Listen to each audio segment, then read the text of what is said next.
For the first time, we're hearing from the man in a controversial domestic violence case. The case and how it was handled, of course, triggered a dramatic and public feud between a Nashville judge and the police chief. But the defendant, David Chase, has a very different story about what he says really happened. News Channel 5 chief investigative reporter Phil Williams has this exclusive story. We have not heard David Chase's side until now. It's contained in this order of protection that Chase just filed against the woman who brought the charges against him.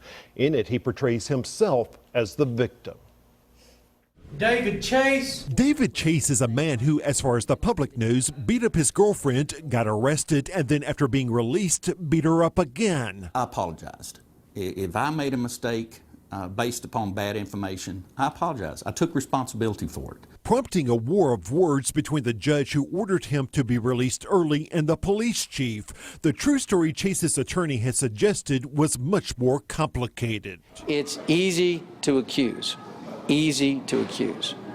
It can be difficult to respond, but we're going to do that. Which the 37-year-old contractor does, claiming in this petition that she is the one who harassed, stalked, and assaulted him, making false statements to police. The truth, he says, the 24-year-old woman was upset that he had broken up with her and forced her to move out. The defense also filed this video in court showing the woman coming and going from Chase's apartment, apparently trying to raise questions about whether her behavior is the behavior of a woman who had really been violently assaulted.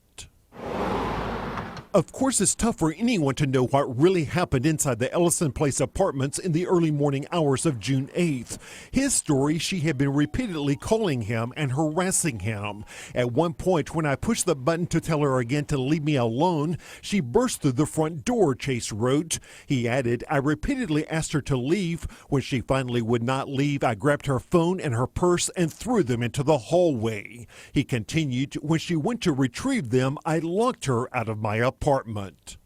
That's when she had him arrested. Her story, he had let her in and then suddenly turned violent, dragging her by the ponytail and throwing her out of the apartment. Chase claims she used the arrest to get back in and that she had repeatedly tried to enter various passwords to get into his phone, causing it to be locked out. So when he returned home and found her there, I went to my phone to call for help, but my phone was disabled from her attempts to hack into it. He claimed she punched me in the face several times. When he went to find her phone, she began striking me in the back of the head and grabbing for the phone, which broke during the struggle.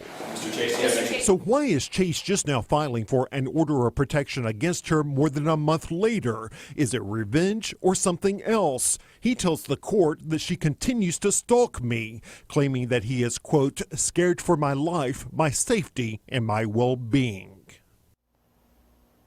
Now, Privately, some in law enforcement worry that this could be designed to intimidate the victim. While we cannot say who's telling the truth, it's now very clear that there's definitely her story and now his story. Now, David Chase was on house arrest. Is that still the case? Well, he is no longer on house arrest. The defense just agreed to with prosecutors to lift that house arrest. He still will be wearing a GPS and an alcohol detector, which the DA's office says will protect the woman. But by them agreeing to lift house arrest, it avoided her having to testify all over again. All right. Thanks, Phil. Now, the U.S. Senate is looking into a bill that protects women from gun violence. Coming up later in the newscast, we'll tell you how lawmakers are hoping to take guns away from abusers.